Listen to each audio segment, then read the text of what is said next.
Gate समोरील सन्माननीय नागरिकांना विनंती आहे की कृपया आपण आतमध्ये यावं, या अनमोल अशा कार्यक्रमाचा लाभ घ्यावा. सर्वांना विनंती आहे की आपण आतमध्ये यावं, खूप जागा आहे.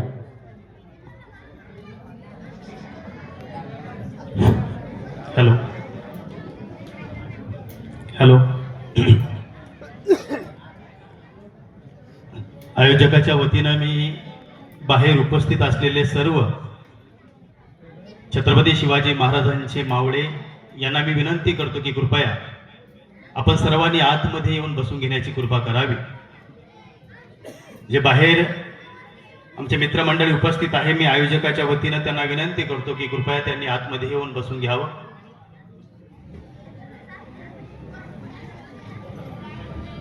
वारकरी संप्रदायाचा पाया या महाराष्ट्रामध्ये रचणारे संत नामदेव महाराज, शिव तुझे नाव ठेविले पवित्र, छत्रपती सूत्र विश्वाचे, आपल्या अभंगाच्या माध्यमातून इथला कष्टकरी शेतकरी रयतेला स्वराज्याच्या विषयी गोडी लावणारे तुमचं आमचं प्रेरणास्थान जगद्गुरु तुकोबाराय, स्वराज्याच्या संकल्पिका राजमाता राष्ट्रमाता मासाहेब जिजाऊ, स्वराज्याचे संकल्पक शहाजीराजे भोसले, रायगड तेव्हा उंच बांधला डोंगरांचा, मनी भ्याला तो आदिलशाहीचा, दुसरा भ्याला तो दादोजी कोंडदेवाचा, मी पोवाडा गातो छत्रपती शिवाजी महाराजांचा. असं म्हणून छत्रपती शिवाजी महाराजांची पहिली शिवजयंती साजरी करणारे महात्मा ज्योतिराव फुले, विश्ववंदनीय doctor Babasaheb Ambedkar, doctor APJ Abdul Kalam, किंबहुना ज्या ज्या महामानवांनी, ज्या ज्या युगपुरुषांनी, ज्या ज्या साधूंनी, ज्या ज्या संतांनी या समाजासाठी आपले जीवन अर्पण केलं, त्या सर्व महामानवांना आपण जोरदार टाळ्याच्या गजरात या ठिकाणी अभिवादन करायचं. आजच्या या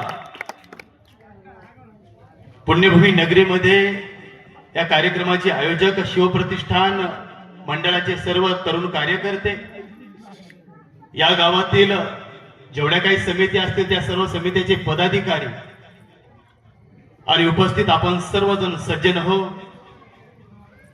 आणि खास करून या ऐतिहासिक गावामध्ये आमच्या माता भगिनी इतक्या मोठ्या कार्यक्रमाने उपस्थित राहिल्यात, आपण जोरदार टाळ्या वाजून आमच्या या बहिणींचं या ठिकाणी स्वागत करायचं. खर तर मराठवाड्याची भूमी ही पराक्रमाची भूमी आहे. जगाच्या पाठीवर भारताचा इतिहास पाहिला तर ज्या काही सगळ्यात मोठ्या क्रांत्या कुठे झाल्या असतील, त्याचा उगम कुठं झाला असेल तो मराठवाड्यातून झाला. आणि त्या मराठवाड्याच्या मातीमध्ये येऊन मला आज छत्रपती शिवाजी महाराजांचे विचार तुमच्या पुढे व्यक्त करण्याचा जो सन्मान मिळाला, ही गोष्ट माझ्यासाठी अभिमानाची आणि तितकीच आनंदाची आहे. बरोबर, आता थोडं 1 तास शांत राहा. आणि माझ्यासाठी आनंदाची गोष्ट आहे की या मराठवाड्याच्या मातीमध्ये मला येऊन छत्रपती शिवाजी महाराजांचे विचार तुमच्या पुढे व्यक्त करण्याचा मान सन्मान मिळाला. खर तर आमच्या जवळचा एक मुलूक, त्याचं नाव पाकिस्तान.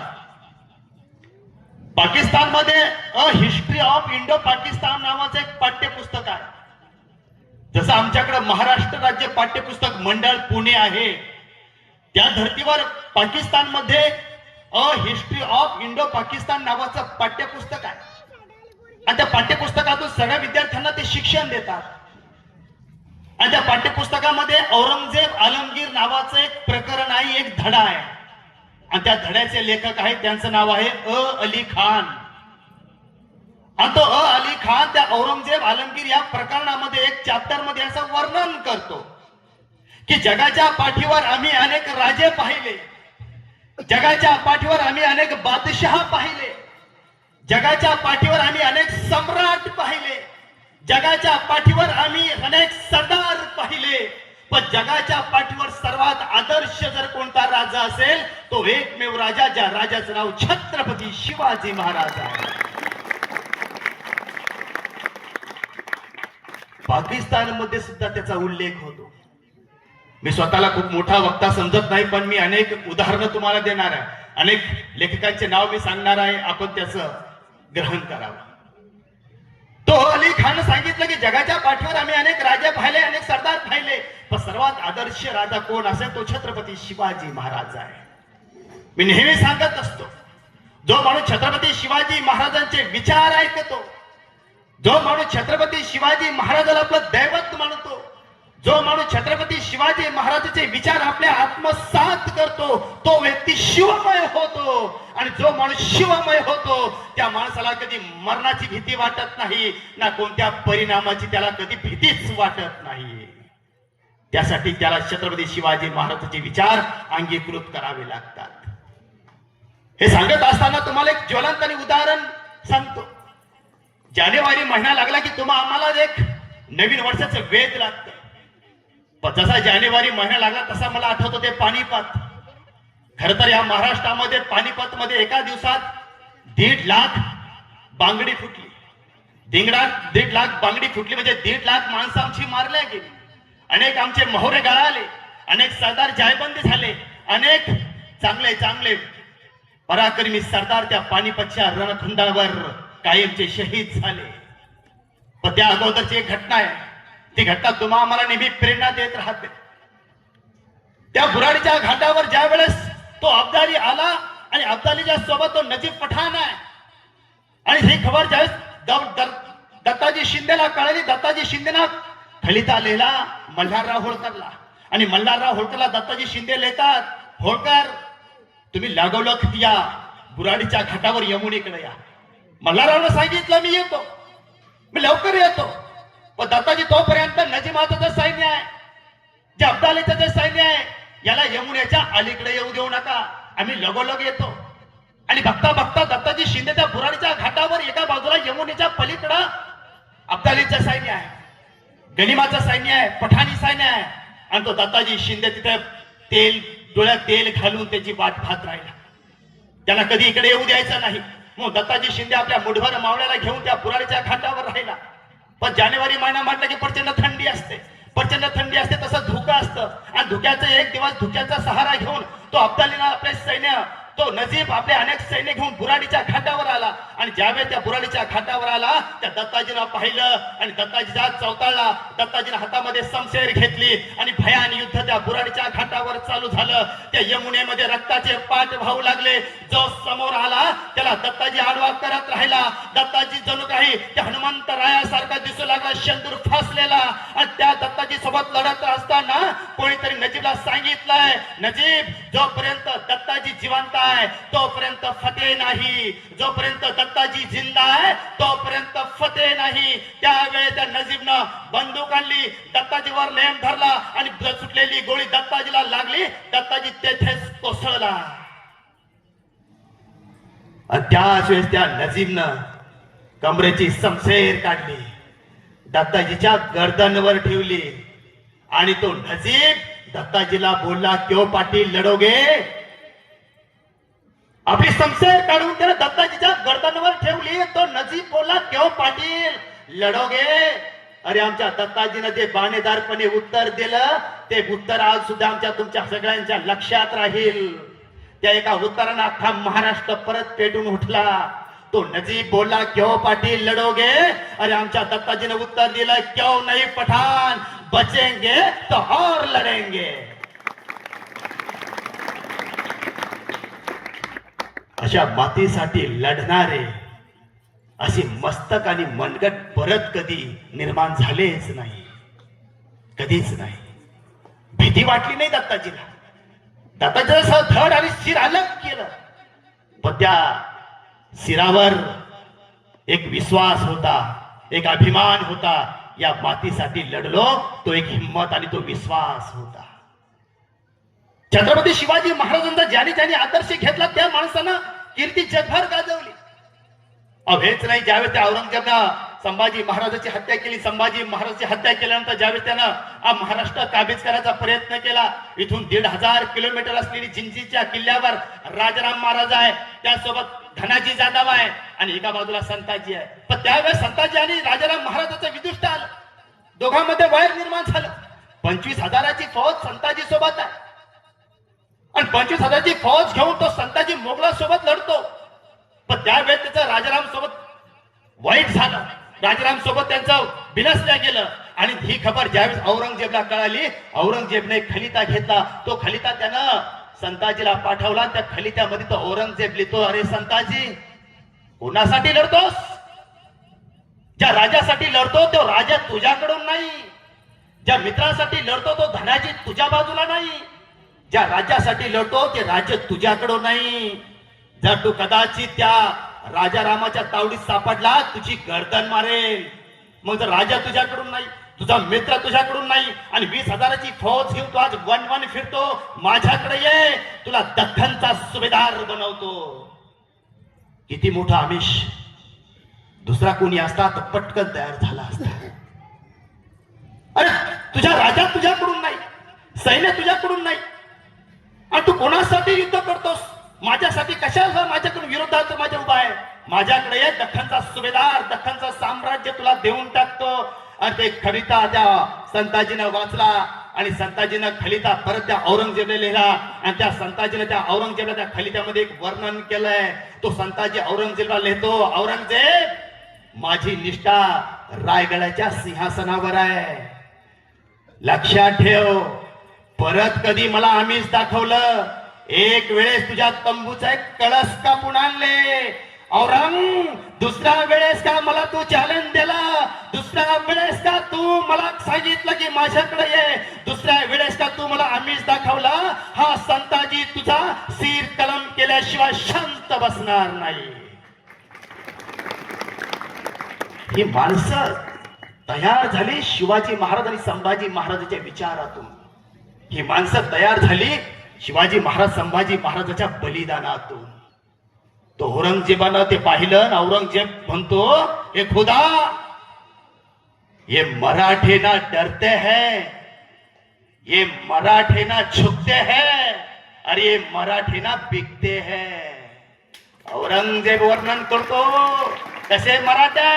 आता औरंगजेब असं लिहितो, मी 65 वर्षाचा म्हातारा, पण या मराठ्यांनी मला जवान करण्यास भाग पाडलं. रानावनात फिरतोय मी, पण हे मराठी मला दाद देत नाही. औरंगजेबाचं मृत्यूपत्र आज सुद्धा आहे. तो औरंगजेब आपल्या मृत्यूपत्रामध्ये वर्णन करतो, सतत 19 वर्ष मी या दक्षिण भारतातले, हिंदुस्थानातले अनेक बादशाह संपवले, अनेक सम्राट खालसा केले, अनेक माणसं मी जिवंत जाळले, अनेक राजे मी कायमचे नेस्तनाबूत केले. पण 19 वर्ष चट्टानासारखा माझ्या पुढे जर कोण उभा होता, तो एकमेव, ज्याचं नाव शिवा. त्यावर तो थांबत नाही. तो लेतो सतत 19 वर्ष माझ्या पुढे चट्टानासारखा कोणी उभा होता, त्याचं नाव शिवा. अरे ज्यानं गनिमी काव्याचा शोध या देशामध्ये लावला, त्याचं नाव शिवा. एवढंच नाही, ज्यानं आई बहिणीची रक्षा केली, त्याचं नाव शिवा. जो आग्र्यातून निष्ठून गेला, ज्याच्यामुळे माझी खानदान माझ्यावर हसायला लागली, त्याचं नाव शिवा.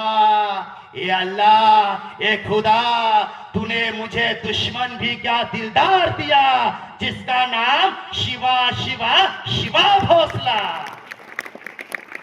औरंगजेबानं मृत्यूपत्रात ते वर्णन केलंय. हे छत्रपती शिवाजी महाराजांचे तुम्ही आम्ही मावळ्या. खर तर मी नेहमी सांगत असतो, शिवराजाच्या अगोदर, या बाळासाहेब जिजाऊच्या अगोदर या महाराष्ट्राची परिस्थिती काय, याचं वर्णन तुम्हाला मी या ठिकाणी करून दाखवतो. सरदेसाई आपल्या एका ग्रंथामध्ये त्यांनी वर्णन केलंय, ज्यावेळेस बाळासाहेब जिजाऊच्या जन्माच्या अगोदर, शिवराजाच्या अगोदर या महाराष्ट्रात आणि खास करून तुमच्या आमच्या मराठवाड्यात तुमची आमची काय दैन, काय अवस्था होती, त्याचं वर्णन अनेक इतिहासकारांनी केलंय. तो सरदेसाई असं लिहितो, परचक्र आलं की पहिला घाला पडायचा आमच्या माय बहिणीवर. शत्रू सैन्य आलं की पहिला घाला पडायचा आमच्या आई बहिणीवर. आमच्या बहिणीला राई दिवसा ठेवल्या उचलून घेऊन जायचं, त्यांना जनान खाण्यात ठेवल्या जायचं. त्यांच्या भावना कोणी समजून घेत नव्हतं का, त्यांचं कोणी वालीच नव्हतं. आमच्या बहिणीला ज्यावेळेस कोणी उचलून नेण्याचा प्रयत्न केला, आमच्या घरातल्या जर कोणी त्याचा विरोध केला, त्याचं तिथं सरकलम केल्या जायचं. तो सरदेसाई वर्णन करतो. तुमचं आमचं सोडा, साक्षात बाळासाहेब जिजाऊच्या जाऊ गोदावरी नदीवर आंघोळ करत असताना महाबत खानाने त्यांना उचलून नेलं. 2 लाख रुपये दिले तेव्हा त्यांनी त्यांना सोडलं. राजघराण्यातल्या स्त्रियांना जर दिवसा ढवळ्या उचलल्या जात होत तर तुमच्या आमच्या माय बहिणीला कोण तिथं सांभाळणार? इतकंच नाही, तुमच्या घरामध्ये जर काही एखादं सोनं आहे, साधा एखादा सोन्याचा काही एखादा काही छोटा दागिना आहे आणि हे जर एखाद्या कोणाला कळालं तर दिवसा ढवळ्या तुमच्या घरावर दरोडा पडत असे. तुमच्या घरामध्ये जर एखादा क्विंटल 100-10-20 किलो धान्य आहे, आमचे अनेक लोक ते धान्य खाली जमिनीमध्ये ठेवायची, त्या धान्याची माती व्हायची, पण ते धान्य कधी काढून खाऊ शकत नव्हते. आमचे जनावर असतील, बैल असेल, गाय असेल, म्हैस असेल, यांना तर हे शत्रू कधी घेऊन जात याचा काही पताच लागत नव्हता. शत्रू सैन्य आला अशी सध्या आरोळी जर एखाद्या आपल्या गावच्या जर वेशीवर आली तर अनेक लोकांचा जीव निघून जायचा. एवढं भयान परिस्थिती या महाराष्ट्रात आणि खास करून या मराठवाड्याच्या मातीत सरदेसाईंनी वर्णन केलंय. इथं आल्यानंतर आमच्या माय बहिणीला ते उचलून घेऊन जायचे. इतकंच नाही, आमच्या बहिणीला, आमच्या आईला, आमच्या महिलेला ते गुलाम म्हणून विकायचे, गुलाम म्हणून आफ्रिका खंडात विकायचे आणि आफ्रिका खंडामधून युरोपमध्ये सुद्धा विकायचे. इतकंच नाही, आमचे लहान लहान मुलं ज्यावेळेस शत्रू सैन्य आला तर शत्रू सैन्य आल्यानंतर आमच्या इथल्या गावातले लोक आपले लहान लहान मुलं घ्यायचे, कुठ दूर देशी अरण्यात जायचे, ज्या ठिकाणी नदी आहे, ज्या ठिकाणी झुडपं आहे, ज्या ठिकाणी डोंगर आहे, ज्या ठिकाणी दर्या आहे, या ठिकाणी रात्रंदिवस राहायची, कंदमुळं खायची, नदीचं शेवाळ खायची, फक्त जगत राहायची. जर शत्रूच्या तावडीत सापडलो तर जिवंत आपण कधी राहणारच नाही. आणि मग मात्र आमची एखादी माई म्हणायची, अहो हे लहान लहान मुलं आहेत, किती दिवस उपाशी राहणार आहे, दूर देशी पाहुणा आहे, त्या पाहुण्याकडे ह्या मुलाला नेऊन ठेवा ना. आमचा बाप एखाद्या लहान मुलाला खांद्यावर घ्यायचा, दुसऱ्या मुलाचं बोट धरायचा, एका मुलाला पुढे घ्यायचा आणि दिवसांदिवस जात जात जात दूर देशी जायचा. जेथे कुठं पाहुणा आहे त्या पाहुण्याकडे ठेवून द्यायचा आणि त्याला विनंती करायचा, आमच्याकडे शत्रू सैन्य आलाय, ज्यावेळेस आमचं शत्रू सैन्य गेलं मी माझ्या मुलांना घेऊन जाईन, कृपया यांना सांभाळा. आणि ज्यावेळेस तू वापस यायचा, शत्रू सैन्य निघून गेल्यानंतर ज्यावेळेस आमचा वडील आमचे मुलं आणायला जायचा, तिथलची परिस्थिती तुम्हाला सांगतो, जशी इकडची परिस्थिती असायची तशी परिस्थिती तिकडची असायची. अनेक इतिहासकार असं वर्णन करतात की लहान लहान मुलं ज्या रस्त्यानं बापाने आणून सोडलं त्या रस्त्याकडे पाहत राहायची. कधीतरी आपला बाप येईल, कधीतरी आई येईल, आपल्याला घेऊन जाईल, पण ना त्यांना कधी बाप भेटलाच नाही, ना त्यांना कधी आईचं दर्शन झालंच नाही. कित्येक मुलं अन्ना वाचून पाण्या वाचून आई आई म्हणून तडफडत मरून गेली, पण त्यांना कधी आई भेटलीच नाही. ही परिस्थिती या महाराष्ट्राची होती. आणि त्या कालखंडात मासा जिजाऊचा जन्म झाला आमच्या विदर्भातील सिंदखेड राज्यात. त्यावेळेस महिलेचा जन्म झाला, एखादी महिला जन्माला आली तर घरामध्ये लोक नाराज व्हायचे, त्या घरामध्ये चूल पेटत नव्हती. पण मासा जिजाऊचा जन्म झाला आणि राजे लखोजीराव जाधवने नगर भोजन केलं, हत्तीवरून साखर वाटली आणि सगळ्या जगाला सांगितलं, सगळ्या जगाला दाखवून दिलं मुलीचं कसं स्वागत करावं लागतं. मासा जिजाऊ मोठ्या होत राहिल्या आणि जशा मासा जिजाऊ मोठ्या होत राहिल्या तसं म्हाळसा आजीनं त्यांना शिक्षण दिलं, त्यांना सगळ्या शास्त्रामध्ये तरबेज केलं. आणि मग मासा जिजाऊ या लग्नाच्या वयीच्या झाल्या आणि मग मासा जिजाऊचा लग्न ठरलं, त्यांचा विवाह स्थळ ठरला तुमच्या मराठवाड्यातील सुपुत्र शहाजीराजे भोसले यांच्या सोबत. खर तर त्या लग्नाची चर्चा स्वामी परमानंद आपल्या शिवभारत या ग्रंथामध्ये त्यांनी या लग्नाचं वर्णन केलंय. तो स्वामी परमानंद शिवभारत या ग्रंथामध्ये वर्णन करतो, जशी चंपकेशी फुलते फुल जाई तशी शहाजीच शोभे ही जिजाई. त्या ग्रंथामध्ये ते वर्णन आहे. खर तर राजे लखोजीराव जाधव या भोसल्यापेक्षा कितीतरी श्रीमंत. तर तुम्हाला मी नेहमी एक गोष्ट सांगत असतो, इथं बसलेले आमचे वयस्कर अनेक आजोबा आहेत, आई काका आहेत. तुम्ही आम्ही एखादा मुलगा पाहायला गेलो आपल्या मुलीसाठी, आपल्या घरातल्या एखाद्या मुलीसाठी जर आपण नवरदेव पाहायला गेलो तर आम्ही काय पाहतो? आज त्यांच्याकडे गाडी आहे का, त्यांच्याकडे जमीन आहे का, त्यांच्याकडे फोन कोणता आहे? पण जुने माणसं जेव्हा एखादा नवरदेव पाहायला जातात तेव्हा ती त्याची गाडी पाहणार नाही, त्याचा मोबाईल पाहणार नाही. ते पाहतात त्या घराण्यातला पराक्रम, त्या घराण्याचं गोत्र, त्या घराण्याचं रक्त. हे खरा इतिहास आहे. तेच महत्वाचं आहे. राजे लखुजीराव जाधवने काय पाहिलं? भोसले कुटुंबाकडे किती जमीन आहे, किती पैसा आहे ते नाही पाहिलं. त्यांनी पाहिलं भोसले घराण्याचा पराक्रम, भोसले घराण्याचं रक्त, भोसले घराण्याचं गोत्र. हे गोत्र आणि रक्त किती श्रेष्ठ असतं याचं जिवंत उदाहरण तुम्हाला मी एक जुन्या कालखंडातलं सांगतो. महाराणा प्रतापचा इतिहास तुम्हाला सगळ्याला माहित आहे. ज्यावेळेस अकबरानं महाराणा प्रतापचा पराभव केला त्या हल्दी घाटीमध्ये महाराणा प्रतापचा पराभव झाला आणि महाराणा प्रताप आपल्या कुटुंबासोबत वन फिरतायत. ना मेवाड त्यांच्याकडे राहिलं, ना चित्तौड त्याच्याकडे राहिलं. रात्रंदिवस महाराणा प्रताप आपल्या काबिल्यासोबत कधी या गावातून कधी त्या गावात, कधी या जंगलातून कधी त्या जंगलात फिरत राहिले. आणि असेच ते एका धुलसिंग नावाच्या राजाकडे गेले. धुलसिंग राजाच्या राजानं त्यांचा सत्कार केला. ते 2 ते 3 दिवस त्यांच्याकडे राहिले आणि निघत असताना धुलसिंग राजाने त्यांना विनंती केली, महाराणा प्रतापजी, माझ्या मुलीचं लग्न मी तुमच्या सोबत करून देण्याची माझी इच्छा आहे. महाराणा प्रताप त्यांना म्हटले, धुलसिंग, अहो तुम्ही राजे आहात, माझ्याकडे ना गड आहे, ना किल्ला आहे, ना सेना आहे, ना सेनापती, ना धन, ना संपत्ती. वन फिरतो. उद्या माझ्या जीवाचं बरं वाईट होईल का नाही याची मला शाश्वती नाही. आणि तरी सुद्धा तुमची मुलगी तुम्ही माझ्यासोबत द्यायला देता? कोणत्या भरोशावर? त्या धुलसिंगनं सांगितलं, माझी मुलगी मी तुम्हाला देतो, ते फक्त तुमचं रक्त आणि तुमचा पराक्रम पाहून. महाराणा प्रतापला धुलसिंगने मुलगी दिली आणि खरोखर काही दिवसानंतर महाराणा प्रतापनं प्रचंड यश संपादन केलं आणि आपल्या घराला वैभव प्राप्त करून दिलं. खरं तर हे भोसले घराणं प्रचंड पराक्रमी. जेवढं पराक्रमी तेवढं दानशूर, जेवढं दानशूर तेवढं सेवाभावी. 12 ज्योतिर्लिंगापैकी एक ज्योतिर्लिंग घृष्णेश्वर वेरूळला त्या विठोजीला वाटायचं. कधी कधी ते मालोजीला म्हणायचे, अरे मालोजी, आपल्याला असं वाटतंय मला की या घृष्णेश्वराच्या मंदिराचं बांधकाम केलं पाहिजे. खर तर बाबाजी पाटील त्यांचे वडील 10 गावची पाटीलकी आहे, पण तरी सुद्धा त्यांच्याकडे पाहिजे तसा पैसा नाही. ते जरी क्षत्रिय आहे, ते जरी पराक्रमी आहे, पण तरी सुद्धा ते कुणबी होते. रात्रंदिवस शेतीमध्ये कष्ट करायचे, रात्रंदिवस मेहनत करायचे. एक दिवस विठोजी आणि मालोजी शेतात काम करत असताना दिवस माळा उतरत गेला. तसे मालोजी विठोजीला म्हटले, अरे विठोजी चलाय, आपल्याला घरी जायचंय, आपल्याला जाऊन दर्शन घ्यायचंय घृष्णेश्वराचं. तसे विठोजी म्हटले, अरे थांब रे मालोजी, थोडं काम राहिलंय, एवढं काम केल्यावर जाऊ. आणि काम करत असताना खटकन आवाज आला आणि जसा खटकन आवाज आला तसं त्यांनी माती सारली तर बघतात काय, सोन्याच्या हंडास त्यांना सापडल्या.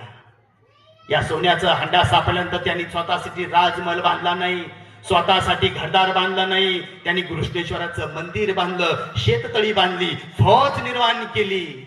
जे माणसं मोठ्या मनाची असतात त्यांना धन सापडत असतं. शिवाजी महाराजांना सुद्धा 2 वेळ धन सापडलं, पण दोन्ही वेळ शिवाजी महाराजांनी धन स्वतःसाठी वापरलं नाही, गडकिल्ल्यासाठी वापरलं.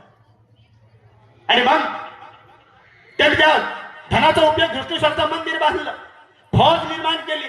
आणि अशातच मासाहेब जिजाऊचा विवाह सोहळा त्यांच्यासोबत ठरला. आणि मासाहेब जिजाऊचा विवाह सोहळा झाल्यानंतर मासाहेब जिजाऊ आता विदर्भाची कन्या, मराठवाड्याची सून झाल्या आणि आनंदाने राहू लागल्या. आणि बघता बघता मासाहेब जिजाऊ त्या ठिकाणी एकरूप होऊन गेल्या. आणि बघता बघता मासाहेब जिजाऊ प्रेग्नेंट आहेत. मासाहेब जिजाऊ प्रेग्नेंट असताना, मासाहेब जिजाऊला दिवस गेले असताना तो स्वामी कवींद्र आपल्या ग्रंथात वर्णन करतो की मासाहेब जिजाऊला काय वाटायचं. आई जिजाऊला डोहाळे लागले. आई जिजाऊला असं नाही वाटलं चिचा खाव्या, माती खावी, पाणीपुरी खावी, नाही. आई जिजाऊला वाटायचं हातामध्ये शमशेर घ्यावी आणि युद्धावर जावं. आई जिजाऊला वाटायचं हातामध्ये शमशेर घ्यावी आणि वाघाची शिकार करावी. आई जिजाऊला वाटायचं सिंहासनावर बसावं आणि न्यायदान करावा, असं मासाहेब जिजाऊला वाटायचं. आणि मासाहेब जिजाऊ त्या शिवनेरीच्या देवीला नेहमी प्रार्थना करायच्या, हे आई, असा पुत्र जन्माला दे जो कष्टकऱ्याचं शेतकऱ्याचं राज्य निर्माण करे. हे आई, असा पुत्र जन्माला दे तो हिंदुस्थानामध्ये कष्टकऱ्याचं शेतकऱ्याचं मराठा साम्राज्य निर्माण करेल. हे आई असा पुत्र जन्माला दे प्रभू श्रीराम सारखा. हे आई असा पुत्र जन्माला दे भगवान श्रीकृष्णा सारखा. हे आई असा पुत्र जन्माला दे तो शिवशंकरा सारखा. आणि मासाहेब जिजाऊची प्रार्थना त्या शिवाई देवीनं ऐकली आणि वद्य फाल्गुन तृतीय शके 1551 शुक्रवार म्हणजे 19 फेब्रुवारी 1630 या महाराष्ट्रामध्ये सिंह जन्माला आणि त्या सिंहाचं नाव छत्रपती शिवाजी महाराज.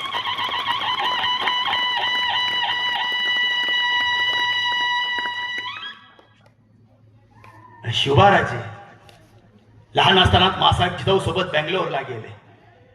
त्या ठिकाणी शिवराजेचं प्राथमिक शिक्षण चालू आहे. खर तर शहाजी राजे उत्तम पराक्रमी. अनेक इतिहासकार असं वर्णन करतात शहाजी राजासारखा योद्धा जगाच्या पाठीवर कुठंच नव्हता. एका पुस्तकामध्ये असं वर्णन आहे, तो देव ब्रह्मदेव विचारतो या सृष्टीला, तो ब्रह्मदेव या सृष्टीला विचारतोय, हे सृष्टी या भारतभूमीचं रक्षण कोण करेल. तर ती सृष्टी त्यांना उत्तर देते ब्रह्मदेवाला. एका बाजूला उत्तर भारतात शहाजहान आहे आणि दख्खन भारतात शहाजी आहे. एवढा प्रचंड ताकदवान प्रचंड बुद्धिमान जर त्या कालखंडात कोणता राजा असेल ते शहाजी राजे भोसले होते. शहाजी राजेच्या दरबारात 90 पंडित होते. 90. इतक्याच नाही, शहाजी राजांना दक्षिण भारतात तामिळनाडू असेल, कर्नाटक असेल, आंध्र प्रदेश असेल, ओडिसा असेल, गुजरात असेल, गोवा असेल, या दख्खन भारतातले जेवढे काही राजे आहेत या सर्व राजांना एकत्र केलं. आणि शहाजी राजाची पुढची भूमिका होती सर्व राजांना एकत्र करायचंय. तिकडून राजपूत सोबत घ्यायचे, शीख सोबत घ्यायचे, मराठा सोबत घ्यायचंय आणि दिल्लीवर भगवा फडकवायचा आहे. हे शहाजी राजेचं स्वप्न आहे. पण दुर्दैवाने ते स्वप्न पूर्ण झालं नाही. शिवराजाचं स्वप्न तिथं, शिवराजे त्या बेंगलोर मध्ये असताना शिवराजाचं शिक्षण चालू आहे. अनेक इतिहासकार असं वर्णन करतात, शिक्षक त्यांना पहिला वर्ण सांगत असताना शिवराजे दुसरा वर्ण लिहायचे. आणि मासाहेब जिजाऊंना शिवराजा खूप संस्कार केले. मासाहेब जिजाऊंना शिवराजाला महाभारत सांगितलं, रामायण सांगितलं, भगवद्गीता सांगितली. म्हणून मी नेहमी सांगतो माझ्या मातांनो, आपल्या मुलाला नेहमी तुम्ही गोष्टी सांगितल्या पाहिजे. ज्या घरामध्ये छत्रपती शिवाजी महाराजांच्या गोष्टी सांगितल्या जातात, ज्या घरामध्ये संभाजी महाराजांची सिरियल ऐकल्या जाते, ज्या घरामध्ये मासाहेब जिजाऊचं चरित्र ऐकल्या जातं, ज्या घरामध्ये शहाजी राजाचा इतिहास सांगितला जातो, त्या घरातले पोरं पराक्रमी होतात आणि पराक्रम घडवतात. हे सत्य आहे.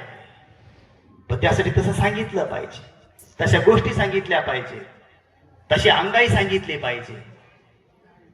मी एकदा एका कार्यक्रमाला गेलो आणि सांगितलं की मुलांना गोष्टी सांगत जा. बरोबर मला एका महिन्यानं एका आजीनं फोन केला. म्हटले भाऊ तुम्ही म्हणत होता की पोरांना गोष्टी सांगत जा. मी आता आमच्या पोरांना गोष्ट सांगते, माझ्या नाताला गोष्ट सांगते, ते रातचं उठून रडतं. म्हटलं आजी तुम्ही मुलांना गोष्ट कोणती सांगता? शिवाजी महाराज सांगता का? म्हटली नाही. संभाजी महाराज सांगता का? म्हटलं नाही. म्हटलं आजी तुम्ही मुलांना गोष्टी कोणत्या सांगता? म्हणे भाऊ मी त्याला 7 वाजले की भूताची गोष्ट सांगते, 8 वाजले की चक्राची सांगते, 9 वाजले की त्याला डाकूची गोष्ट सांगते, 12 वाजले की पिशाची गोष्ट सांगते. मरणा म्हटलं आजी ते मुलांना चांगल्या गोष्टी आपण सांगितल्या पाहिजे, अंगाई म्हटली पाहिजे. मी लहान असताना माझी आजही अंगाई म्हणायची, लिंबोणीच्या झाडा मागे चंद्र झोपला ग बाई, माझ्या ग पाडसाला झोप का येत नाही, गाई गेल्या गोठ्यामध्ये परसाच चिवताई, माझ्या ग पाडसाला झोप का येत नाही.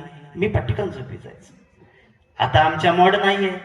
आता आमची आई अंगाई म्हणतात, मोबाईल मध्ये माझ्या जिओला नेट नाही, किती सांगते ग यांना एअरटेल ना बाई, या ऑनलाईन क्लास मुळे पोरं झोपत नाही, माझा ग पिंट्या मोबाईल शिवाय राहत नाही. आताची कंडिशन आहे. आमच्या पोरांनी गोष्ट सांगितल्या पाहिजे, कथा सांगितल्या पाहिजे, आमच्या पोराने स्वप्न पाहिले पाहिजे. जगाच्या पाठीवर सगळ्यात तुम्हाला फुकट काय मिळत असेल? एका गावात गेलो पोर म्हणे आम्हाला खिचडी भेटते फुकट. जगाच्या पाठीवर तुम्हाला फुकट काय मिळतं? जगाच्या पाठीवर तुम्ही कोणत्या गल्लीत राहता, कोणत्या गावात राहता, तुम्ही कोणत्या धर्माचे आहात, कोणत्या जातीचे आहात, ती गोष्ट त्यांना मायना ठेवत नाही. जगाच्या पाठीवर सगळ्यात तुम्हाला जर फुकट भेटणारी कोणती गोष्ट असेल ते म्हणजे तुम्हाला पडणारे स्वप्न. ज्या पोरांना चांगले स्वप्न पडतात ते पोरं मोठी होतात.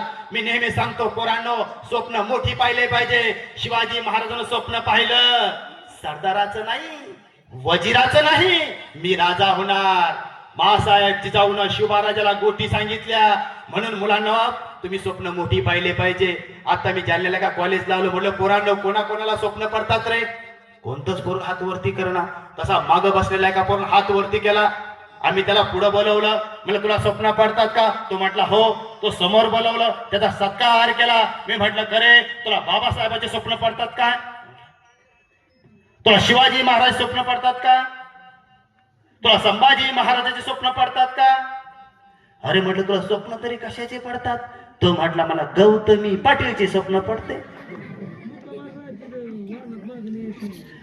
एक लक्षात घ्या, मासाहेब जिजाऊच्या तुम्ही चरित्र पहा, मासाहेब जिजाऊच्या तुम्ही गोष्टी पहा. मासाहेब जिजाऊ आपल्या मुलांना कधी शिवराय म्हटल्या नाही, कधी शिवाजी म्हटल्या नाही, कधी शिवबा म्हटल्या नाही. मासाहेब जिजाऊ आपल्या मुलांना नेहमी शिवबा राजा म्हणायच्या आणि म्हणून शिवाजी महाराज राजे झाले. हे गोष्ट कायमची लक्षात घ्या. मी नेहमी सांगतो जगाच्या पाठीवर दोन अशा म्या महिला पाहिल्या, दोन अशा आमच्या महिलाचं मी जीवन चरित्र ऐकलं. एक आमची मासाहेब जिजाऊ आणि दुसरा ज्याने या लाईटचा शोध लावला ना त्याची आई थॉमस एडिसनची आई. थॉमस एडिसन ज्याने लाईटचा शोध लावला, थॉमस एडिसन ज्यानं ज्याने लाईटचा शोध लावला, थॉमस एडिसन ज्या वेळेस रेकॉर्डिंगचा शोध लावला, म्हणजे जे काय आपण गाणे वाटणे ऐकतो, जे काही रेकॉर्डिंग करतो त्याचा शोध लावला. थॉमस एडिसन पहिल्या वर्गात आहे आणि थॉमस एडिसन शाळेत जायला लागला. जसा थॉमस एडिसन पहिल्या वर्गात आहे, थॉमस एडिसन शाळेत गेला. जसा शाळेत गेला तसा तो वापस आला. आई घरामध्ये काम करत होती. तसं आईनं पाहिलं, अरे थॉमस कस काय आला? तसं थॉमस पळत पळत आला. आई आई माझ्या टीचरनं मला पत्र दिलं आणि माझी टीचर काय म्हणते माहितीये का? थॉमस हे पत्र फक्त तुझ्या आईला दे, दुसरं कोणालाही दाखवू नको. थॉमसच्या आईला वाटलं काय पत्र असं शाळेतून. थॉमसच्या आईने ते पत्र घेतलं, आपले हात पत्राला पुसले. तो थॉमस आईच्या मांडीवर बसला. थॉमसच्या आईने ते पत्र घेतलं, तो लिफाफा बाजूला केला आणि पत्र घेऊन थॉमसची आई ते पत्र वाचत राहिली. त्या पत्रात लिहिलं होतं, थॉमसची आई आम्हाला माफ करा, उद्यापासून तुमच्या थॉमसला शाळेत पाठवू नका. तुमचा थॉमस ढ आहे, तुमचा थॉमस बहिरा आहे, तुमचा थॉमस मतिमंद आहे.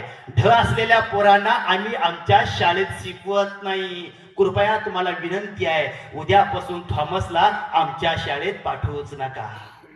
हे वाचत असताना थॉमसच्या आईला प्रचंड रडू आलं, तिच्या डोळ्यामध्ये अश्रू आले. तसं थॉमस विचारतो, आई का रडते?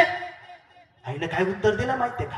आई म्हणते, अरे थॉमस या पत्रात काय लिहिलं माहितीये का? या पत्रात लिहिलंय तुमचा थॉमस हुशार आहे, तुमचा थॉमस बुद्धिमान आहे, उद्यापासून त्याला शाळेत पाठवूच नका, उद्यापासून तुम्ही त्याला घरी शिकवा.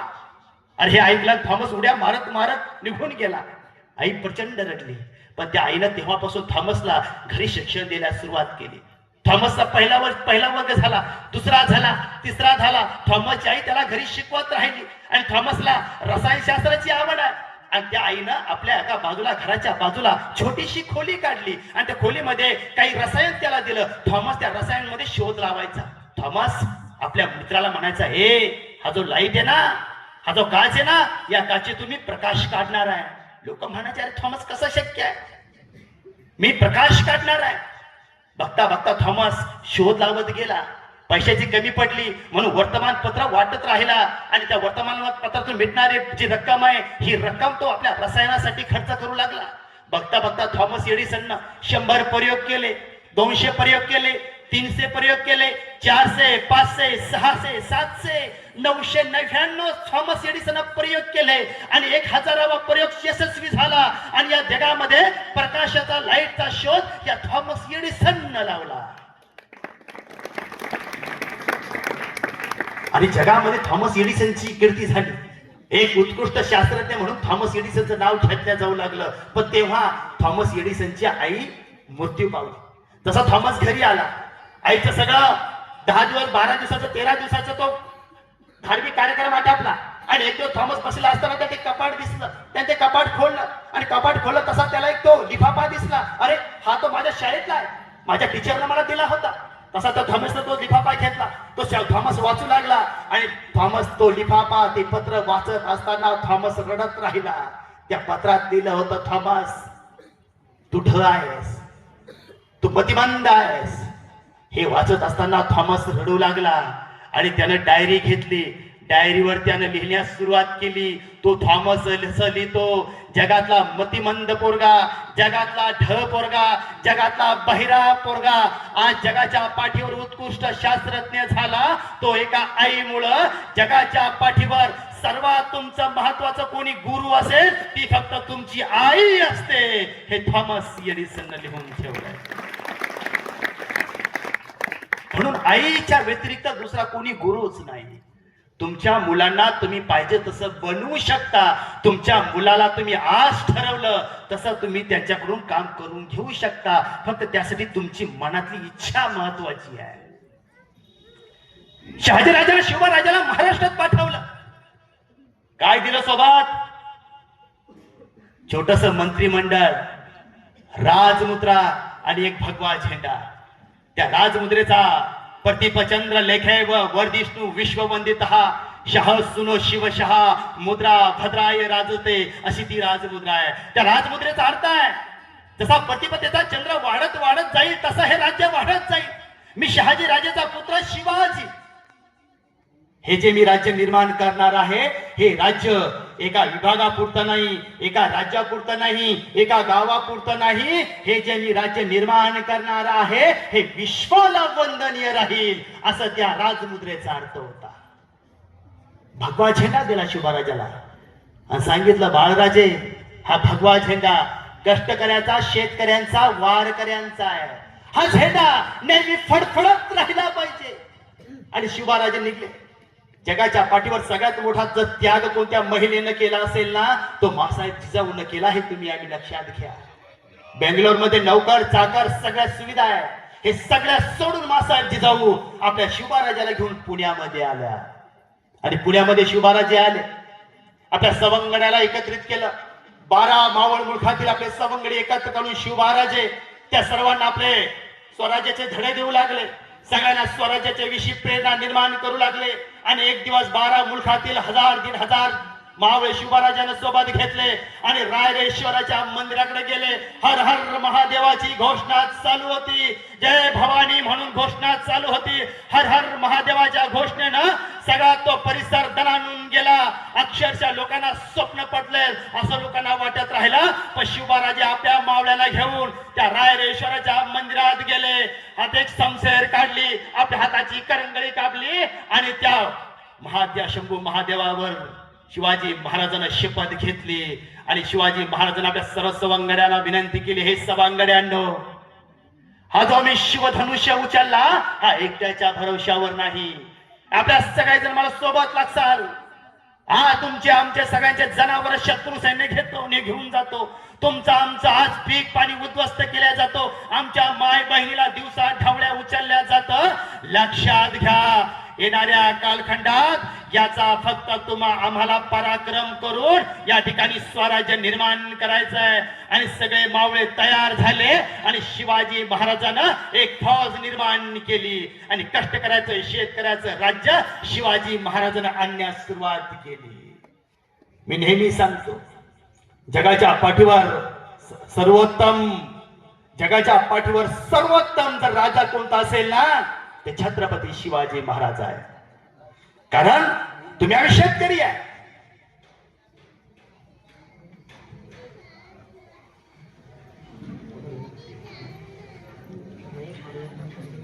काजळहून आमचे मित्र आले जाधव पाटील, कृपया आपण सर्वांनी जोरदार टाळ्या वाजवून त्यांच्या ठिकाणी स्वागत करायचं आहे.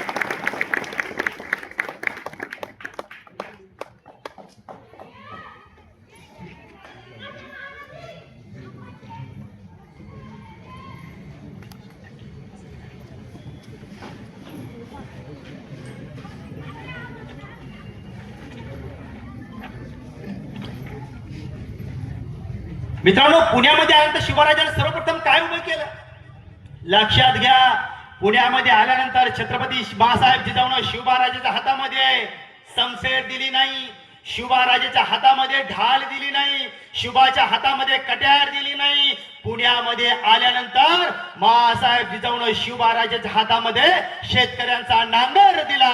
हे आमच्या शेतकऱ्याला माहित असलं पाहिजे. पहिला महाराजांना काय उभं केलं. शिवाजी महाराज तुम्ही आम्ही पराक्रम ऐकले, शिवाजी महाराजांची युद्धनीती ऐकले, पण शिवाजी महाराजांचं शेतकऱ्याचं धोरण तुम्हा आम्हाला माहित पाहिजे. शिवाजी महाराजांना पहिला उभा केला शेतकरी.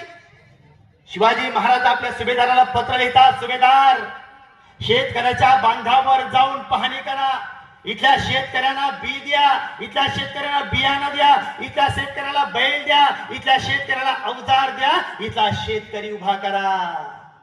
शिवबाराजाने सगळ्यात अगोदर उभा केला असेल इथला शेतकरी. कदाचित इथले जे आमचे जुने माणसं आहेत यांना त्यांची माहिती असेल.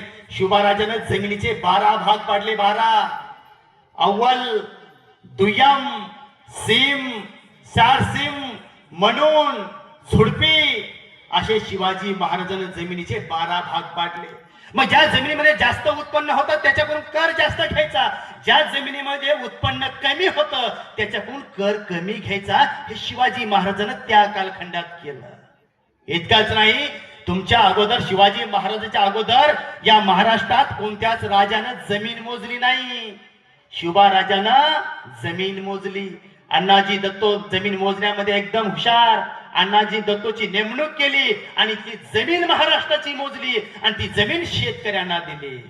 इतकंच नाही, शिवाजी महाराज आपल्या सुभेदाराला असं लिहितात, सुभेदार जर तुम्ही 2 लाख होऊन आमच्या शेतकऱ्याला दिले तरी आम्ही नाराज होणार नाही. हे शिवाजी महाराजांचे पत्र उपलब्ध आहे. अहो इतकंच नाही, त्या कालखंडामध्ये इंग्लिश रेकॉर्ड ऑन शिवाजी हे शिवाजी महाराजांनी इंग्रजांसोबत एक करार केलाय आणि त्या करारामध्ये शिवाजी महाराजांचं वर्णन करतात. तुम्हाला आजपासून आमच्या कोणत्याच महिलेला गुलाम म्हणून विकता कामा नये. इतकाच नाही, शिवाजी महाराजांचं 7 जुलै 1676 ला एक पत्र आहे. त्या पत्रात जो इंग्रज अधिकारी आहे ज्याचं नाव आहे निकोलेस, तो निकोलेस सुरतकरांना पत्र लिहितो. तो असं लिहितो, हा शिवाजी साधा माणूस नाही. या शिवाजीनं आमच्याकडून पितळी तोफा घेतल्या. या शिवाजीनं इंग्रजाकडून पितळी तोफा घेतल्या. आता आम्ही यांना पैसे मागायला गेलो तर हा पैसे देत नाही. हा राजा आम्हाला काय देतो. हा राजा आम्हाला म्हणतो आमच्याकडे पैसा नाही, आमच्या कोकणातले जे शेतकरी आहे या शेतकऱ्याचं नारळ आणि सुपारी घ्या. पहा तुम्ही काय शिवाजी महाराजांचा लंबा विचार आहे. म्हणजे कृषी प्रधान देशामध्ये शिवाजी महाराजांनी दुसऱ्या इंग्रजाकडून तोफा घेतल्या, त्या तोफेच्या बदल्यात पैसा दिला नाही, तोफेच्या बदल्यात सुपारी आणि नारळ दिलं. तो इंग्रज अधिकारी असं लिहितो, हरकत नाही, आता शिवाजी राजेकडून सुपारी घ्या, पण एक काम करा, त्यांच्याकडून चापड सुपारी कमी घ्या, ती आमच्या राज्यात पिकते. म्हणजे शिवाजी महाराजांनी शेतकऱ्याला उभं केलं. इतकंच नाही, त्या कालखंडामध्ये शिवाजी महाराजांनी Iran, Iraq, Muscat, Congo, Africa या देशामध्ये आपल्या शेतकऱ्याचा माल निर्यात केला. यावर सुद्धा थांबत नाही.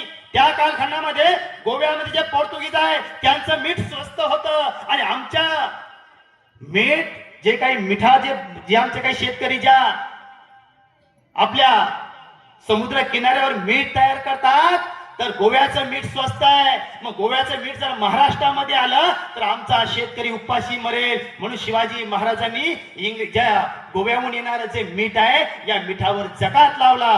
परिणाम असा झाला त्यांचं मीठ येण्याचं थांबलं आणि आमच्या मिठाला भाव मिळाला. आमचा इथला शेतकरी सुखी झाला. शिवाजी महाराजांनी शेतकरी सुखी केला. शिवाजी महाराजांनी इथला शेतकरी उभा केला. शिवाजी महाराजा कालखंडामध्ये शेतकऱ्यांना आत्महत्या केली नाही.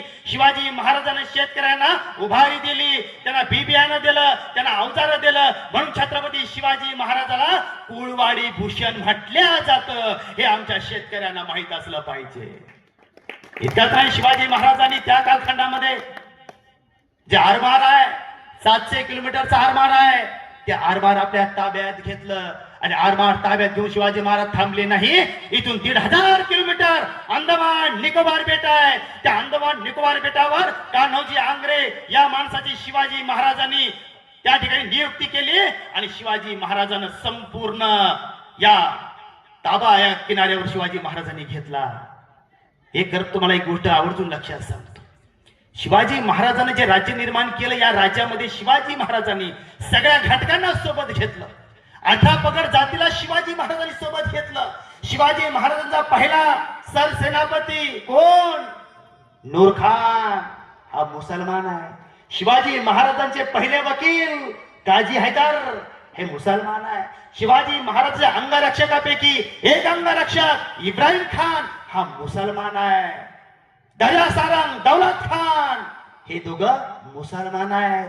इतकंच नाही, ग्रँड डफ यांनी एक मराठ्यांची बखर लिहिलेली आहे आणि तिचा मराठीमध्ये अनुवाद डेव्हिड केफन यांनी केलेला आहे. आणि त्या मराठीच्या बखरमध्ये तो ग्रँड डफ असं वर्णन करतोय. इथला जो दलित समाज आहे, इथला जो मागासवर्गीय समाज आहे, या समाजाला सुद्धा शिवाजी महाराजांनी किल्लेदार केलं. म्हणजे 18 पगड जातीला सोबत घेऊन शिवाजी महाराजांनी स्वराज्य निर्माण केलं. हे करत असताना शिवाजी महाराजांनी हिंदू धर्मावर जर कोणी आक्रमण केलं ते सहन केलं नाही. याचं जिवंत आणि ज्वलंत पुरावा तुम्हाला सांगतो. 22 जानेवारी 1667 या रोजी इंग्रज अधिकारी पत्र लिहितो सुरतकरांना. तो असं लिहितो, हा राजा संतापलाय कारण गोव्यातला एक व्हाईस आहे, त्याचं नाव आहे रोमन कॅलिस. यानं तिथल्या हिंदू लोकांना बळजबरी बाटवलंय, बळजबरी त्यांना पादरी करायचा प्रयत्न केला. शिवाजी महाराजांनी गोव्यावर आक्रमण केलं आणि त्या रोमन कॅलिसचे सरकलम केलं. हे तुम्ही आम्ही लक्षात घेतलं पाहिजे. बाकीच्या समाजाला आदर दिला, सन्मान दिला, पण आपल्या राज्यावर कधी, आपल्या हिंदू धर्मावर सुद्धा शिवाजी महाराजांनी कधी अन्याय होऊ दिला नाही. हे शिवाजी महाराजांचं चरित्र तुम्ही आम्ही लक्षात घेतलं पाहिजे. हे करत असताना शिवाजी महाराज स्वराज्य निर्माण केलं. कष्टकऱ्याचं शेतकऱ्याचं राज्य निर्माण चालू झालं आणि त्याच वेळेस या महाराष्ट्रावर काळे ढग दाटून आले. मोगलांचा सरदार ज्याचं नाव मिर्झा राजे, हा मिर्झा राजे जयसिंग स्वराज्यावर चालून आला आणि आल्यानंतर त्याच्यासोबत दिलेर खाननं पहिलं आक्रमण केलं पुरंदरवर. पुरंदरवर कोण? मुरार. आणि त्यावेळेस दिलेर खाननं आक्रमण केलं पुरंदरवर. पण पुरंदर घेणं सोपा नाही. त्याच वेळेस तो दिलेर खाननं आक्रमण केलं पुरंदरवर आणि पुरंदर घेणं सोपा नाही हे सगळं माहित असताना सुद्धा त्यावेळेस दिलेर खाननं आक्रमण केलं. जसं एखाद्या गुळाच्या भेलीला मुंग्या लागाव्यात असा त्या पुरंदरच्या चहूबाजूला मोगली सैन्य फिरत राहिलं आणि मोगली सैन्य फिरत असताना प्रचंड आक्रमण त्यांनी त्या पुरंदरवर केलंय. पण 5 दिवस झाले, 10 दिवस झाले, महिना झाला, पुरंदर पडत नाही. मग त्याने विचार केला, मिर्झाराजे सोबत बैठक घेतली. मिर्झाराजेने सांगितलं पुरंदरचा जवळचा गड म्हणजे वज्रगड, जोपर्यंत वज्रगड येणार नाही तोपर्यंत पुरंदर घेतल्या जाणार नाही. त्यावेळेस त्यांनी मग वज्रगड घेण्यास ठरवलंय आणि वज्रगडवर सुद्धा त्यांनी प्रचंड आक्रमण केलंय. तरी सुद्धा वज्रगड पडत नाही. काय केलं दिलेर खाननं?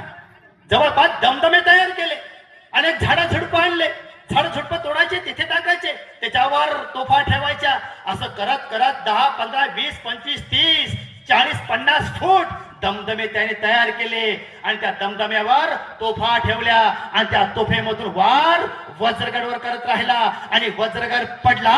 जसा वज्रगड पडला तसा मुरादला समजलंय आता वज्रगड पडला, आता पुरंदर जास्त दिवस टिकू शकत नाही हे मुरारला कळालंय. आणि त्याच वेळेस पुरंदरवर आता दिलेर खाननं आक्रमण केलंय. आणि दिलेर खाननं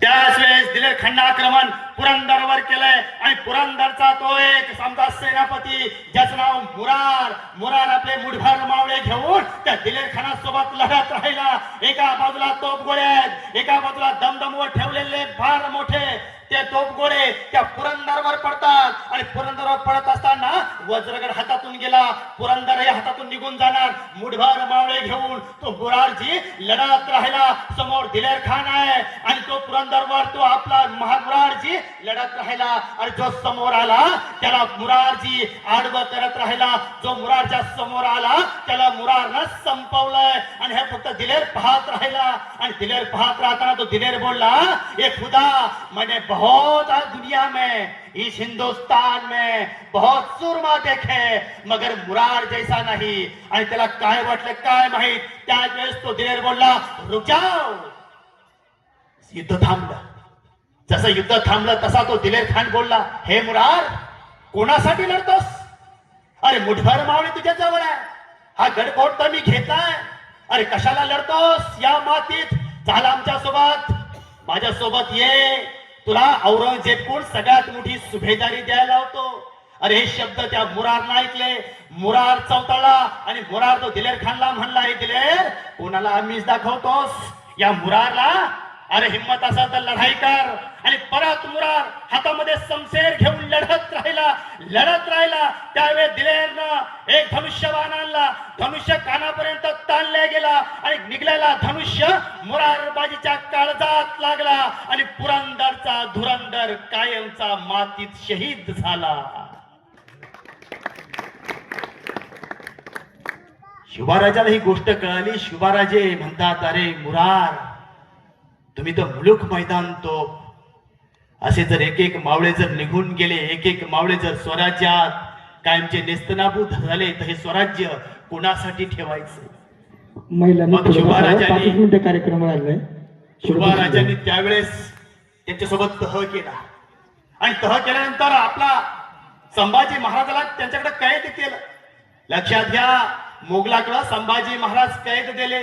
ज्या मोगलांनी आपल्या वडिलाला कैदेत टाकलं, ज्या मोगलांनी आपल्या भावाची हत्या केली, त्या मोगलाकडे शंभूराजाला देणं सोपी गोष्ट नाही. पण तरी सुद्धा शिवराजानं संभाजी महाराजाला मोगलाकडे दिलं. आणि मग ठरल्याप्रमाणे शिवराजे संभाजी महाराज 8,000ची फौज घेऊन त्या आग्र्याला औरंगजेबच्या भेटीसाठी निघले. त्यावेळेस जात असताना शिवाजी महाराज, संभाजी महाराज आग्र्यामध्ये जात राहिले. आग्र्यामध्ये गेले आणि आग्र्यामध्ये गेल्यानंतर शिवराजाचा प्रचंड त्या ठिकाणी अपमान करण्यात आला. पण हा अपमान शिवराजाला सहन झाला नाही आणि शिवराजाने तडक आपल्या महालात निघून गेले. राजस्थानच्या रेकॉर्ड मध्ये उल्लेख आहे. राजस्थानच्या रेकॉर्ड मध्ये ते राजस्थानचे लेखक असं म्हणतात, आम्ही केवळ या राजाबद्दल ऐकलं होतं.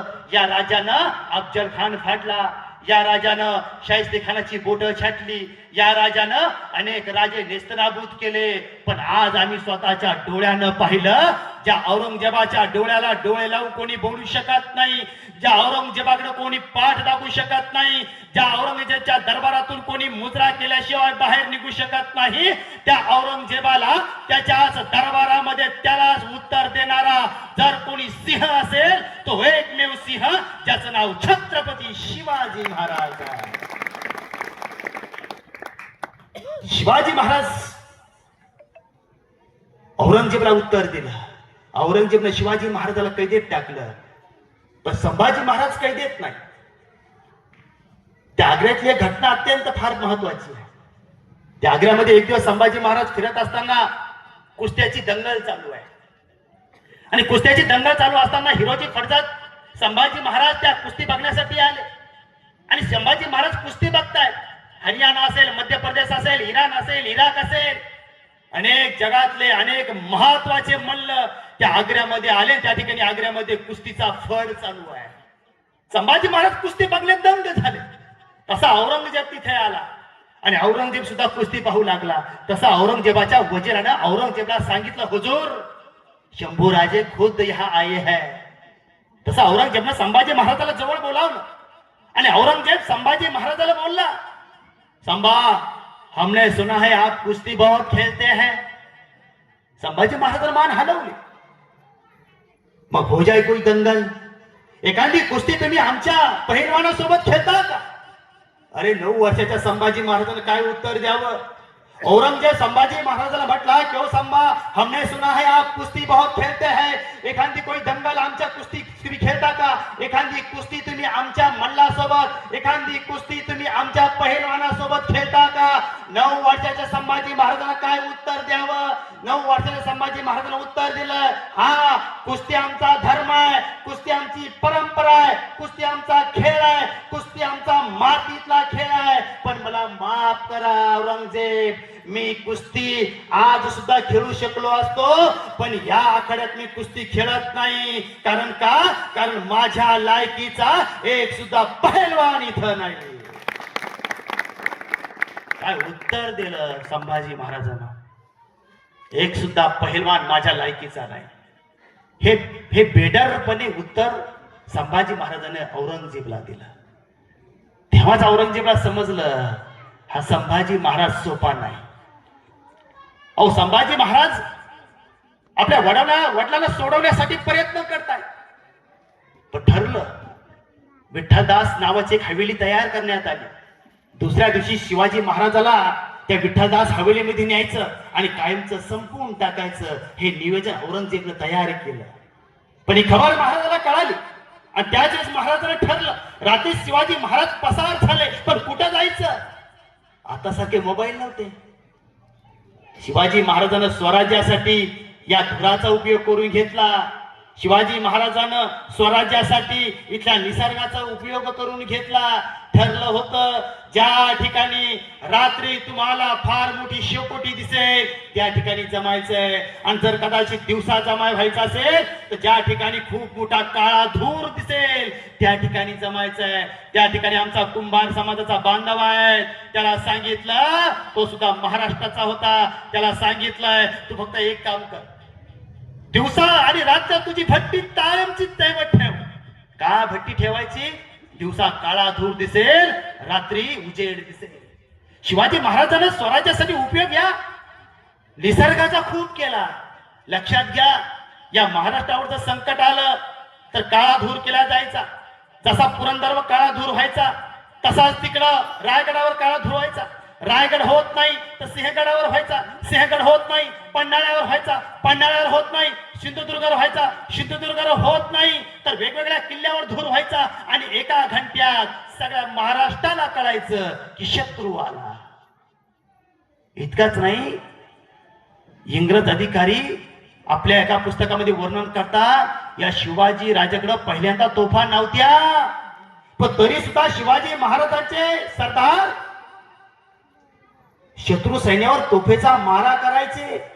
या राजाला तोफा कुठून आणल्या? शिवाजी महाराजांकडे तोफा नव्हत्या, पण जे मोठाले जे लाकडी खोडा आहेत, या खोडाला शिवाजी महाराजांना आतून चमडा लावलं आणि त्या खोडाच्या सुद्धा शिवाजी महाराजांना तोफा बनवल्या. इतकंच नाही, आजपर्यंत कोणत्याच राजानं किल्ल्यावर चढवण्यासाठी घोरपडीचा उपयोग केला नाही. शिवाजी महाराजांनी घोरपडीचा उपयोग किल्ल्यावर चढण्यासाठी केला. आजपर्यंत कोणत्याच राजानं कधीच बैलाचा वापर स्वराज्यासाठी केला नाही. शाहिस्ते खानाची बोट छाटल्यानंतर शिवाजी महाराजांनी आपल्या बैलाला सिंगाला मशाली बांधल्या आणि बैलाचा सुद्धा उपयोग शिवाजी महाराजांनी स्वराज्यासाठी केला. इतकाच नाही, अफजल खानाला ज्यावेळेस प्रतापगडावर आणलं तर शिवाजी महाराजांच्या सैनिकांनी जे मोठाले झाड आहेत, या झाडाचे अर्धेच खोड कापून ठेवले.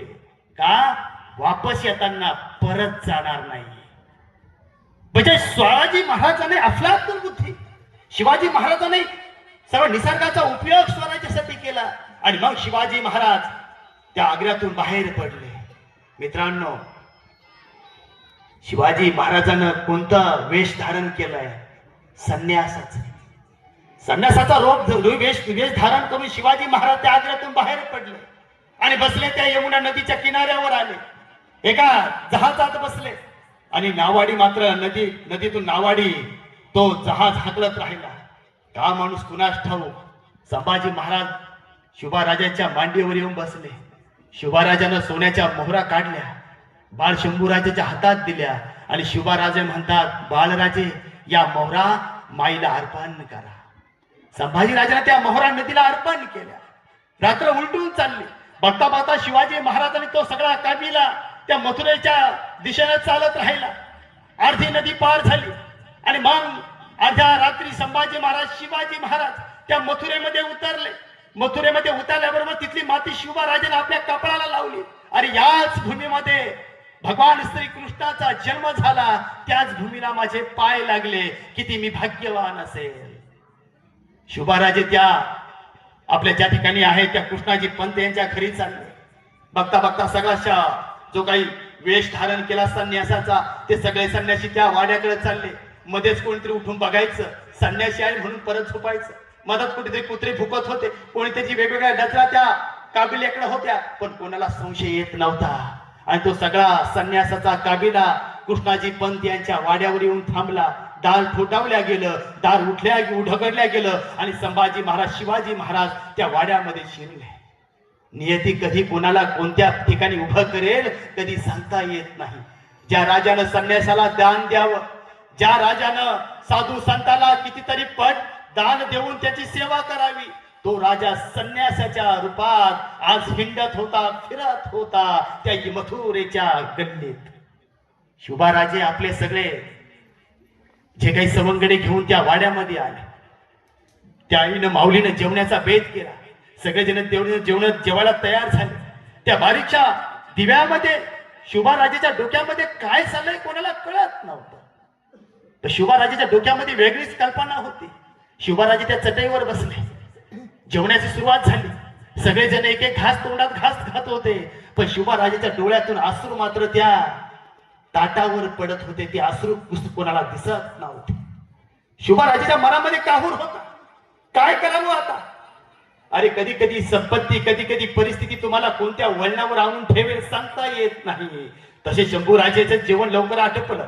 शंभूराजाने आपला कंबरपट्टा बांधला आणि शंभूराजे आपल्या वडिलाला म्हणतात, आबासाहेब तुम्हाला वाटतं ना मी लहान आहे, मी तुमच्यासोबत चालू शकणार नाही असं तुम्हाला वाटतं ना. आबासाहेब मी तुमच्या पुढे पळणार बरं का. आबासाहेब मी घोड्यावर बसलो ना तुमच्या पुढे घोडा हाकणार. आबासाहेब मी पायी तुमच्या पुढे चालणार. आबासाहेब माझा विचार करू नका. तुम्हाला वाटतं ना मी लहान आहे, माझे पाय दुखतील, कधीच नाही आबासाहेब. तुम्ही फक्त तुमची काळजी घ्या. आबासाहेबाला हे संभाजी महाराज सांगत होते, पण शिवाजी महाराजाच्या डोक्यात दुसरं शिजत होत. सगळेजण तयार झाले, बाहेर निघले. संभाजी महाराजांना आपल्या चपला पायात घातल्या आणि ते पुढे निघले. तसे बाहेर पडले तसे शिवराजाने आवाज दिला, बाळराजे. संभाजी महाराज आतमध्ये आले आणि शिवराजाने त्याला जवळ घेतलं आणि शिवराजे आपल्या संभाजी महाराजाला म्हणतात, बाळराजे तुम्ही राहता ना मथुरेत. जसं एखाद्या रावळावर वीज कोसळावी आणि बाजूचं एखादं झाड गांगारून जावं, तसे संभाजी महाराज गांगारून गेले. मी इथं परराज्यात कसा राहणार. बाळराजे या मातीत राहा, इथल्या लोकांशी एकरूप व्हा, इथली भाषा शिका. काही दिवसांना आम्ही तुम्ही न्यायला येऊ, तोपर्यंत कोणाच्या नजरेत पडू नका. अरे उद्याची गॅरंटी नाही काय होईल, उद्या वडील भेटते का नाही माहित नाही, पण तरी सुद्धा संभाजी महाराज त्या मथुरेत राहिले. संभाजी महाराज शिवाजी महाराजांना जवळ घेतलं, मिठी मारली आणि शिवाजी महाराजांचे बोल आहे, बाळराजे राजाला एकटा परिवार नसतो, सगळी रयत राजाचा परिवार असतो. शंभूराजे वृत्तीनं मोठे व्हा आणि वागण्यातून संन्यासी राहा. संभाजी महाराजाला उपदेश देऊन माझा राजा त्या मथुरेतून बाहेर पडला. पाठ मोठ्या आकृतीकडे पाहून संभाजी महाराज रडत राहिले. कधी वडिलाची भेट होईल का नाही कधी माहीतच नाही. बाळ संभाजी महाराज रात्रभर एका जागेवर बसून रडत राहिले. जगाच्या पाठीवर सगळ्यात मोठ्या हाल अपेष्टा सहन कोणी केल्या असेल ना, त्या माझ्या शंभू राजाने सहन केल्या. सगळ्यात मोठ्या हाल अपेष्टा. संभाजी महाराज शिवाजी महाराज महाराष्ट्रात आले. काही दिवसानंतर संभाजी महाराजही वापस आले. तुम्हाला संभाजी महाराजाचा पराक्रम माहित आहे. संभाजी महाराजाचा तुम्ही पराक्रम ऐकला, पण जेवढा संभाजी महाराज पराक्रमी तेवढे संभाजी महाराज बुद्धिमान. संभाजी महाराजांनी 14 वर्षाचे संभाजी महाराजांनी बुधभूषण नावाचा ग्रंथ लिहिला. त्या बुधभूषण ग्रंथामध्ये संभाजी महाराज वर्णन करतात, राजानं कधी स्त्रीलंपट राहू नये, राजानं कधी मुख्या प्राण्याची हत्या करू नये, राजानं कधी खोटं बोलू नये. त्या बुधभूषण ग्रंथामध्ये संभाजी महाराजांनी उपदेश देत असताना संभाजी महाराज त्या ग्रंथामध्ये एक वाक्य लिहितात. ते वाक्य तुमच्या आमच्यासाठी महत्वाचं आहे. त्या बुधभूषण ग्रंथामध्ये संभाजी महाराज असं लिहितात, जी माणसं चमत्कारावर विश्वास ठेवतात ती हिजडी असतात. जी माणसं आपल्या मनगटावर विश्वास ठेवतात तीच खरी मर्द असतात. संभाजी महाराजांना वर्णन करून ठेवलंय. एकाच नाही, संभाजी महाराजांना नायक भेट नावाचा ग्रंथ लिहिला, त्याच्यामध्ये नृत्याचं वर्णन केलंय. संभाजी महाराजांना 7 शतक नावाचा ग्रंथ लिहिला, त्याच्यामध्ये तथागत भगवान गौतम बुद्ध आणि जगद्गुरु तुकोबाराय यांचं वर्णन केलंय. संभाजी महाराजांना परत एक ग्रंथ लिहिला, त्याच्यामध्ये संभाजी महाराजांना आपल्या पूर्वजांचं वर्णन केलंय. आज तुम्ही आम्ही आमच्या जे सैनिक बॉर्डरवर आहे त्यांना गोळी लागू नये म्हणून त्यांच्याकडे बुलेट प्रूफ जॅकेट आहेत. पण या बुलेट प्रूफ जॅकेटचा शोध कोणी लावला तुम्हाला माहित आहे का? ज्यावेळेस दक्षिण भारतामध्ये संभाजी महाराजांना आक्रमण केलंय म्हैसूरच्या राजावर, आणि म्हैसूरच्या राजाकडे तिरंदाज मोठे आहेत, त्या तिरंदाजानं संभाजी महाराजावर काही असं आक्रमण केलंय. संभाजी महाराजाची पहिली फळी गारद झाली. संभाजी महाराज मागे हटले आणि मग संभाजी महाराजांनी विचार केलाय, यांच्या पुढे टीका धरणं सोपं नाही. संभाजी महाराजांना दक्षिण भारतामधले जे काही आमचे चर्मकार बांधव आहेत, या सर्व चर्मकार बांधवाकडे गेले, त्यांच्याकडून जनावरांचं कातड आणलं आणि जगामध्ये पहिली बुलेट प्रूफ जॅकेट शंभू राजांना तयार केलं. हे संभाजी महाराजांची कीर्ती आहे. म्हणून तुम्ही आम्ही संभाजी महाराजांचा आदर्श घेतला पाहिजे. तुम्ही आम्ही शिवाजी महाराजांचा आदर्श घेऊन जगला पाहिजे. हे सांगत असताना चालू द्यायचं का थांबायचं? 10 वाजले म्हणून म्हटलं. संभाजी महाराजांचा इतिहास तुम्ही आम्ही समजून घेतला पाहिजे. शिवाजी महाराजांचा इतिहास तुम्ही आम्ही जाणून घेतला पाहिजे. हे करत असताना शिवाजी महाराज, संभाजी महाराज आता या महाराष्ट्रामध्ये चांगलं राज्य चालू आहे, आणि अशातच शाहिस्ते खान या महाराष्ट्रामध्ये चालून आला. आणि शाहिस्ते खानासोबत कोण? कातलब खान. आणि आमच्या विदर्भातली एक स्त्री जिचं नाव रायबागन.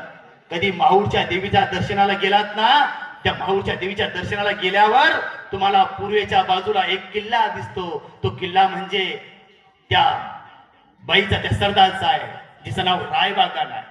आणि तो कातलब खान आपलं काही सैन्य घेऊन शाहिस्ते खानाची परवानगी घेऊन तो स्वराज्यामध्ये कोकणात उतारला. जसा तो कल्याण मार्गे उतारला तसा त्याला पहिला किल्ला लागला विसापूर. त्याला वाटलं इथे विसापूर हा किल्ला मराठ्याकडे आहे, मराठे चालून येतील, पण विसापूर मधून काहीच आक्रमण झालं नाही. तसा त्याचा आत्मविश्वास आभाळाकडे टेकला. तो म्हटला डर गए मराठे.